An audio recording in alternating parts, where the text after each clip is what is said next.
college is working hard. We know the faculty is working hard. We know the professors are working hard. The administration is working hard. But what we're asking is we need to demand results. Working hard isn't just going to be enough. At the end of the day, we have to be productive and we have to show what is the end result, which has to be get us off of probation and back to full accreditation. And really important in that aspect is that you just don't get to the end result. The end result becomes the culture and you continue to live it. I was about to talk about the culture.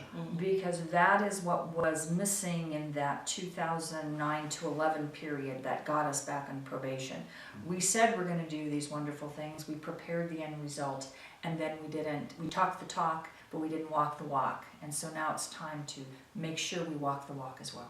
Well, I've talked to some professors at the college and some administrators and just some average people who just work there, which is the frontline people. And you're right, the trust factor is a variable that if they don't trust the management team, there's some challenges there. And I think that has impeded the ability for the teams to work together to get you in game. So do you think we have to go back to the basic blocking and tackling, if you will, of running a college? Or do we just focus on the goal of being accredited? And what's your recommendation, if you will? The clock is running. October is going to get here probably sooner than we would like, but it's going to get here.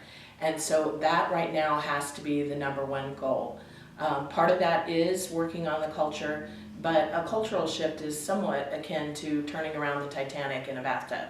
Right. It's not going to happen overnight. It's a very careful process. It's going to take a long time.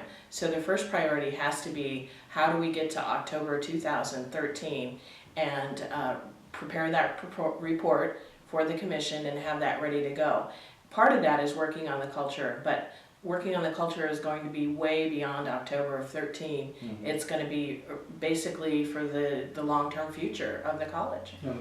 One of the recommendations of the ACCJC was creating a culture of empowerment and excellence by living with dignity and respect and trust. And our campus groups are able to do that because in November of 2012, the ACCJC found that that particular recommendation had been basically met, and that was in their report. And I did bring you copies of the report if you'd like. I did read it. Okay. What has happened is, I believe there has been probably some focus in the internal groups that may have diminished that working together a little bit and perhaps even raised a little bit of that lack of trust or maybe just a lack of respect amongst the different groups. And I think it goes right back up to the Board of Trustees where we all have to say, okay, this is our goal, we're going to work together, our personal preferences and desires need to kind of lay low, and we must commit to working them out, but right now we have to work together and come to consensus. In consensus, it's not, I want my way, you get your way. It's, okay, I can live with this overall picture. I can accept it and I can support it and commit to it. And I think that that commitment is what the groups are working toward and what they need to get us to full accreditation. You also went on to say, the group went on to say, many people have tried to bring the college through service on the Board of Trustees, but the truth gets buried by the academic gobbledygook. Well, once again, that was a phrase that I love, gobbledygook. Because when I was an elected official, I remember standing up and asking a question at my board at the city of Hesperia and getting a very long response. And I looked at the person, I said, so the short answer is yes. Because everything that led up to the short answer really didn't need to be stated.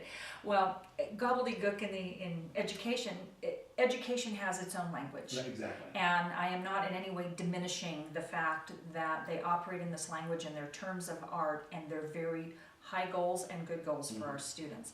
But when it comes to working with the Board of Trustees, you have elected officials who some may have educational backgrounds, some may not.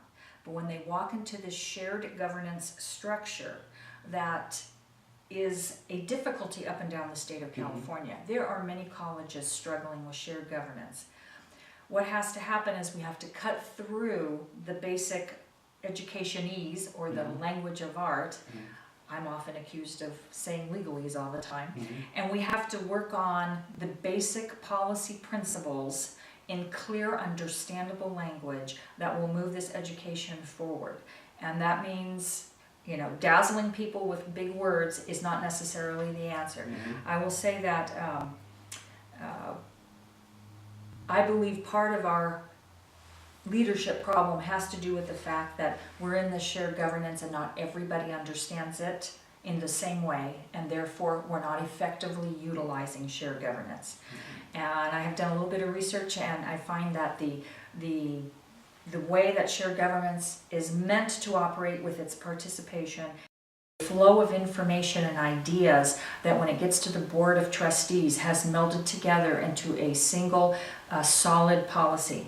And I don't think our college is using that effectively. I think there are many colleges that aren't, but there are some colleges that have a blueprint that have learned to use it effectively.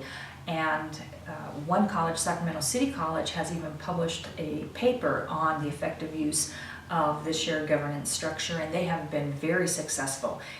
But it required the participation, and I'll use the term buy-in or acceptance, by all the different groups on campus, because it was done with dignity and respect.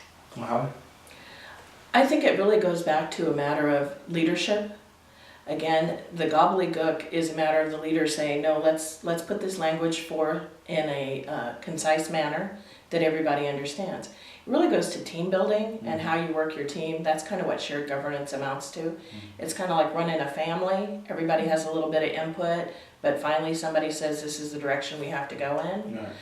It's kind of like running a football team, a basketball team, any kind of sports team. Everybody has to work together. If it doesn't click, if you don't have a good coach, if you don't have a good GM, if you don't have good players and they're not all working together in sync, some teams just sink. I'm sure you've been on a team where you've seen that they No, my team's always... where they sync with one another. Right. I mean, we see it, you know. Yeah, I mean, Phil Jackson and the Bulls and the Lakers and all of these things that we can relate to. When a team is good, a team is really, really good. Exactly. But when they're in chaos, when they're not working together, it's completely obvious. I know my husband yells a lot at teams when they're not working well together. Bottom line is we need a good leader to get us to the goal line, if you will. Exactly. Okay.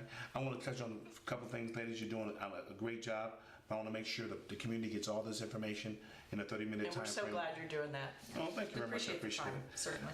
Let's talk real quick, and I had a quote from you, but I'm going to put the quote on the screen. But let's talk about that $280 million bond. And that's extremely, extremely important to me. I have some challenges with certain bonds because it mortgages our future. And this bond is doing that and more, because we have to succeed. Failure is not an option in this situation. Let's talk about that for a few seconds. Oh, okay. The Measure JJ, which I initially was not a fan of, but I was moved to support it. It was actually $297 million is authorized. The 280 is what sticks in my mind. Under President Silverman, we were able to go out and we did purchase bonds, but we haven't used the whole bond issuance.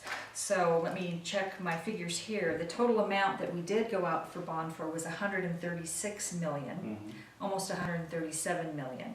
And of that amount, we had made a commitment to the community that we would not purchase bonds if it was more than a specific dollar number per $1,000 of value in your property. So we cannot buy more bonds right now because our property value is lower. Of the $136 million, we have used it to build our Eastside Public Regional Safety Center. We used it to pay off old bonds, and we have used it on on-campus improvements.